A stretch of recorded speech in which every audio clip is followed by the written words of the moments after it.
Welcome back to my Digha series part 2। তো দীঘার আগের পার্টটা তোমার সাথে শেয়ার করেছিলাম যে আমরা পৌঁছে গেছি। তো এরপর সারাদিন কি কি করলাম দীঘাতে এসে, তো আজকের পার্টে তোমার সাথে আমি সেটাই শেয়ার করব। তো এখানে এই যে পৌঁছানোর পর ফার্স্টেই আমাদের কোন হোটেলটা দেওয়া হবে সেটা এখানে স্যার ঠিক করে দিচ্ছিলেন। তো আমরা প্রত্যেকটা হোটেলের রুম 4 জন করে শেয়ার করেছিলাম। তো এখানে বেশ সকালবেলা ঠান্ডা লাগছিল, তাই আমি নিজেকে পুরো ক্যাপ আর মাস্ক পরে কাভার করে নিয়েছিলাম। তো এই যে আমরা আমাদের হোটেলের সামনে পৌঁছেও গেছি, সিলভার লিফ। তো এটাই ছিল আমাদের হোটেল। তো এরপর এসে তারপর আমি চলে আসি কিছুক্ষণ ব্যালকনিতে, কারণ ব্যালকনিতে বেশ সুন্দর রোদ আসছিল আর সকালবেলা এই রোদের আলোটা তো বেশ ভালো লাগছিল।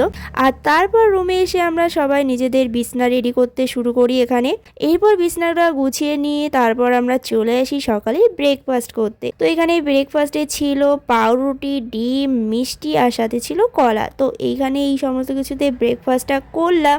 আর ব্রেকফাস্টটা কমপ্লিট করে আমরা চলে আসি এরপর দীঘার সি বিচে। তো এখানে এসে এই যে আমরা পৌঁছে গেছি আর তারপর সি বিচের সাইডে আমরা ভীষণ এনজয় করছিলাম। সাথে এখানে এই যে বিচের উপর অনেক কিছু লেখালেখি করছিলাম। আর এই সমস্ত কিছু লেখার পর আমাদের মন হয় যে আমরা এখানে এই পাথরের উপরে উঠবো।